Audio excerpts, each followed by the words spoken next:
Assalamualaikum warahmatullahi wabarakatuh. Bismillah, alhamdulillah, wassalatu wassalamu ala rasulillah wa ala alihi wa sahbihi wa mawalah.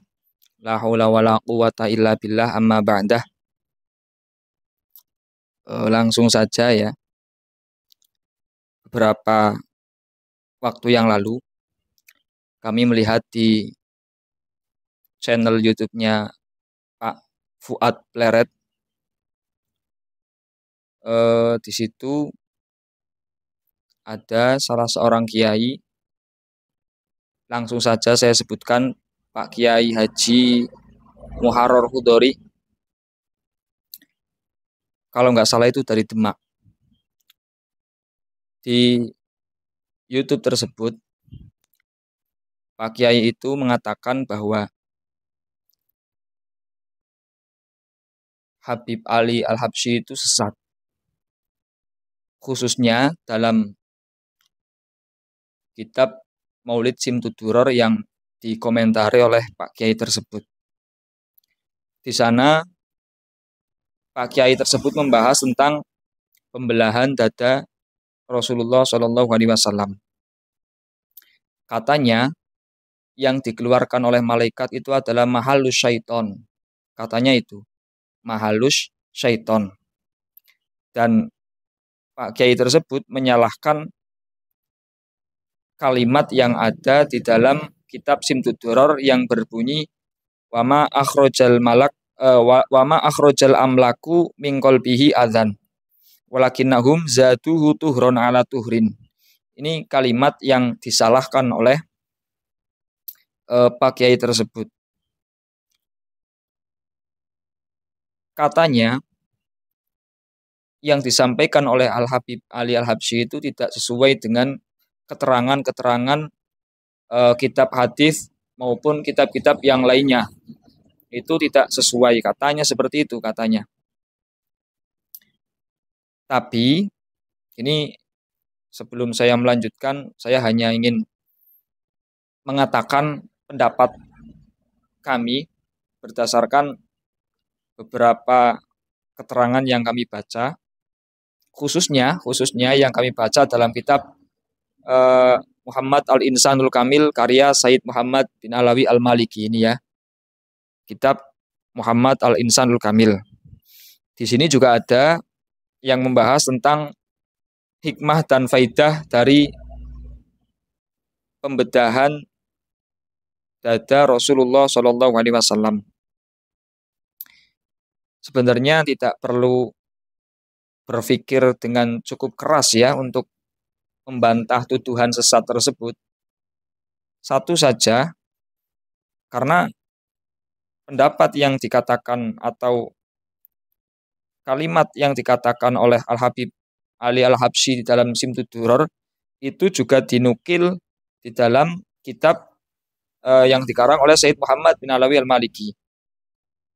Kalau saya bacakan keterangannya, faidatun muhimmatun qala al-Habibul Imam Al-Arif Billah As-Sayyid Ali Al-Habsyi fi qadiyati syakki sadri an-nabawiyyi wa ikhraji hadhi syaitani minhu kama jaa fil akhbari wal athar. Ini bunyinya apa? Wa ma akhrajal amlaku min qalbihi adzan walakinnahum zaduhu tuhron ala tuhrin. Ini jelas pendapat dari Al-Habib Ali Al-Habsyi ditampilkan di dalam kitab ini, tidak dikritik oleh Said Muhammad, tidak disalahkan, bahkan tidak disesatkan ya, tidak disesatkan. Bahkan dalam kitab ini dituliskan qala al-Habibu al-Imam al-Arif Billah. Bayangkan coba. Ini yang mengatakan adalah Said Muhammad. Al-Habib al-Imam al-Arif Billah As-Sayyid Ali Al-Habsyi. Ini Said Muhammad yang mengatakan tentang masalah pembelahan dada Rasul, pembelahan dada Nabi, dan mengeluarkan bagian syaitan dari dadanya Nabi, seperti yang datang dari beberapa khobar dan asar.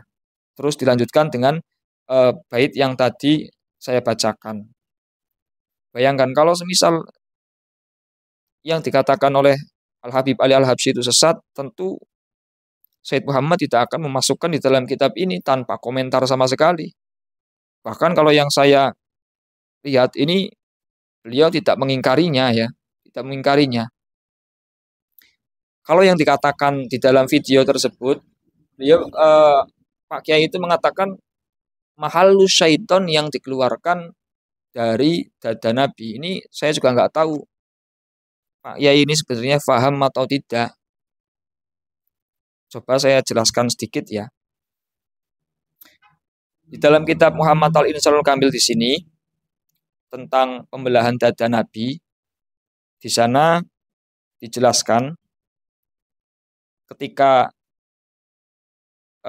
Nabi dibelah dadanya, kemudian dikeluarkan segumpal darah yang berwarna hitam, al-alaqah as-sauda. Di sini keterangannya seperti itu. Setelah itu malaikat yang mengambil alaqah sauda itu berkata, hadza hadzu syaitani minka. Ini adalah bagian syaitan dari dirimu. Ini perkataan malaikat terhadap Rasulullah. Bukan mahalu syaiton kalau di sini ya. Kalau di sini itu hadza hadzu syaitani minka. Dan di dalam keterangan-keterangan yang lain itu redaksinya itu hadza hadzu syaitani minka. Yang dimaksud dengan hadzu syaiton atau bagian setan yang ada pada diri Nabi atau dari alaqah sauda yang dikeluarkan oleh malaikat itu apa sih? Nah, kalau kita baca di bawahnya perkataan dari Abul Hasan As-Subki ketika beliau ditanya tentang apa maksud dari hadza hadzu syaiton minka itu. Lah, yang dikeluarkan dari diri Nabi merupakan alaqah kan ya. Alaqah tersebut merupakan sesuatu yang diciptakan oleh Allah di dalam hati manusia. Di dalam hati manusia. Yang mana alaqah tersebut tempat di mana setan menimpakan bisikannya. Tempat bisikan setan. Ringkasnya seperti itu.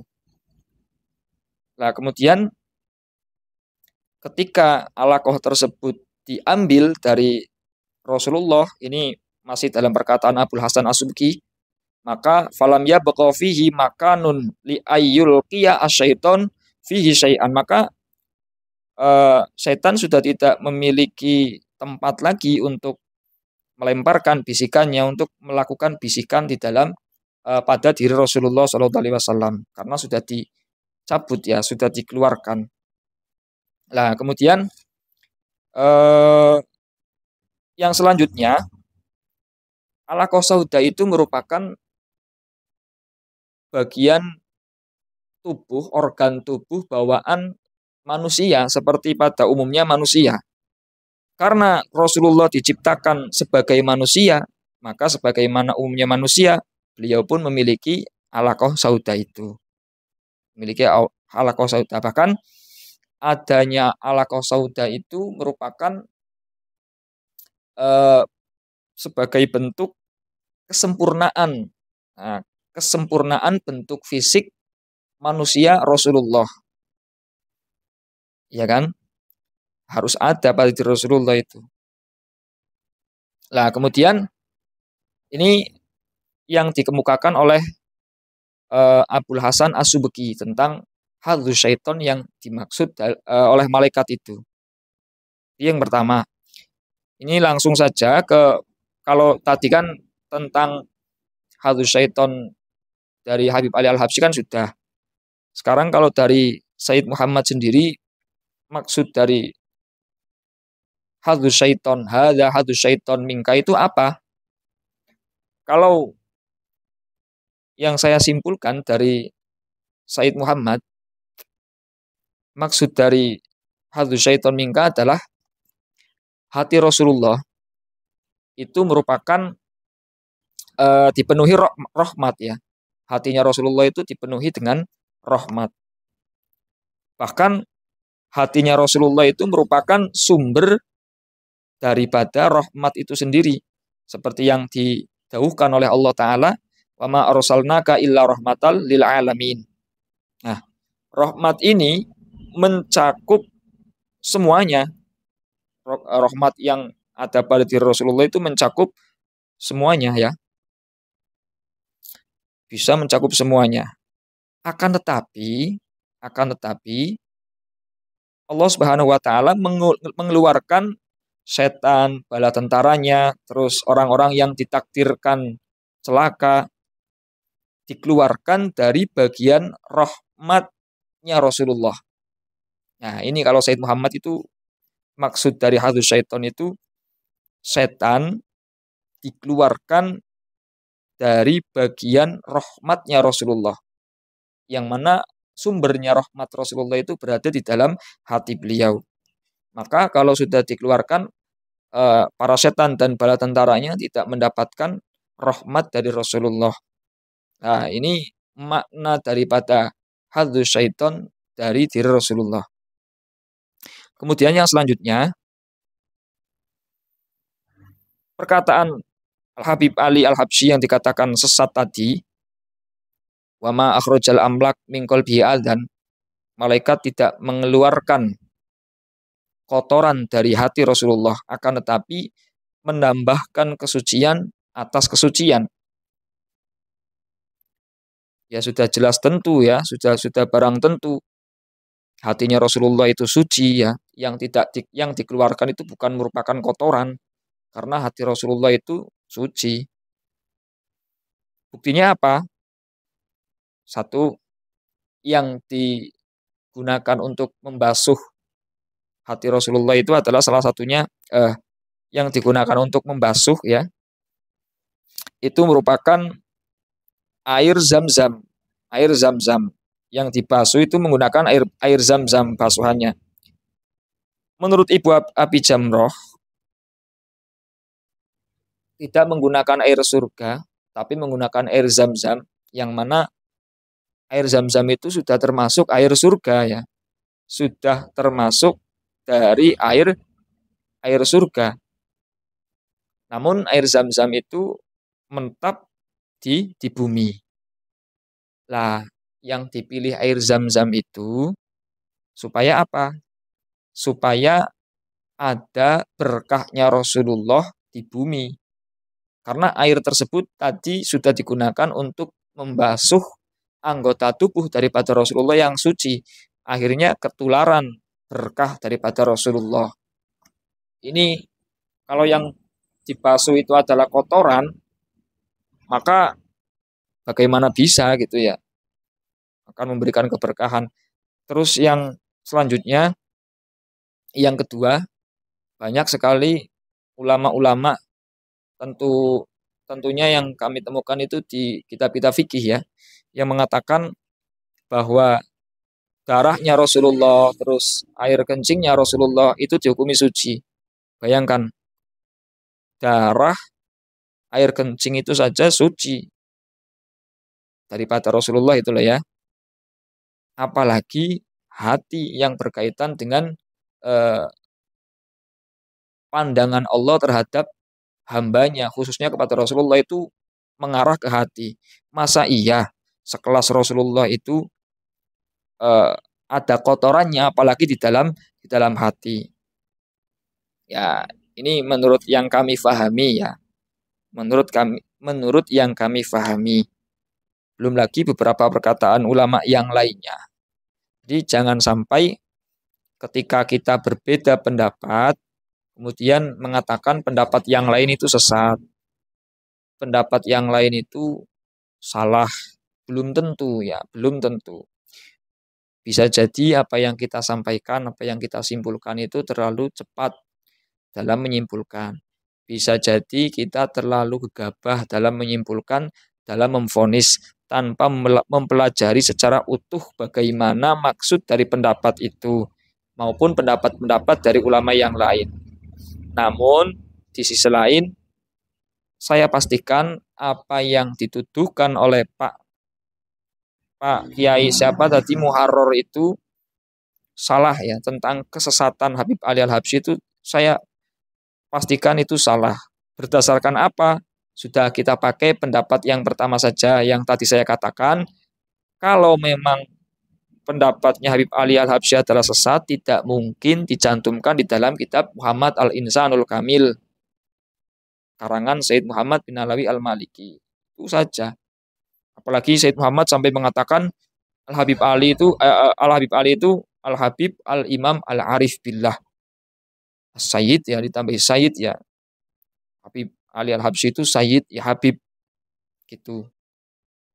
Jadi berdasarkan pemahaman saya yang masih cetek ini, yang masih banyak kesalahan, yang masih banyak kekeliruan, saya saja tidak menemukan kesesatan atau ya kalau saya tidak mau memakai referensi gitu ya. Apalagi beberapa hari terakhir saya lihat di channel-channel YouTube itu mengomentari tentang bacaan kitabnya Kiai Muharrar ini. Kalau semisal bacaan kitabnya saja bermasalah, bagaimana dengan pemahaman-pemahaman yang muncul itu kan perlu dipertanyakan juga. Tentu saya lebih memilih apa yang saya lihat di dalam kitab milik Said Muhammad ini. Beliau tidak mengingkarinya, justru mencantumkan pendapat itu, ya kan? Saya lebih percaya dengan Said Muhammad. Nanti ada yang mengatakan Said Muhammad kan hanya menampilkan. Nah, kalau Said Muhammad tidak terima dengan pendapat ini atau menyalahkan, ya beliau menambahkan komentar mestinya. Kan ini tidak kan? Ini tidak. Mungkin itu saja yang dapat kami sampaikan. Mudah-mudahan bermanfaat dan bisa mencerahkan untuk kita semua. Tiada lain saya sampaikan hanya apa yang saya ketahui, apa yang saya pahami dari kitab yang saya baca. Kalau mau buka kitabnya Muhammad Al-Insanul Kamil, silakan dicek halaman 31 ya. Halaman 31 di situ ada pembahasan beberapa hikmah dan faidah-faidah dari pembelahan dada Nabi Muhammad SAW itu lengkap. Beberapa pendapat-pendapat itu dijelaskan. Nanti kalau sudah baca ini secara lengkap, pasti bisa menyimpulkan. Dan jangan berani-berani menganggap yang dikeluarkan dari dadanya Nabi itu adalah kotoran. Yang dikeluarkan dari hatinya Nabi itu adalah suatu yang kotor. Itu tidak ada. Saya percaya dengan apa yang didahulukan oleh Habib Ali Al-Habsyi. Itu lebih indah, pendapat tersebut lebih indah. Lebih indah menjaga kesucian dari Rasulullah Shallallahu Alaihi Wasallam. Mungkin itu saja yang dapat kami sampaikan. Kurang dan lebihnya mohon maaf yang sebesar-besarnya. Wal afu minkum. Wallahu a'lam bishawab. Wal afu minkum. Assalamualaikum warahmatullahi wabarakatuh.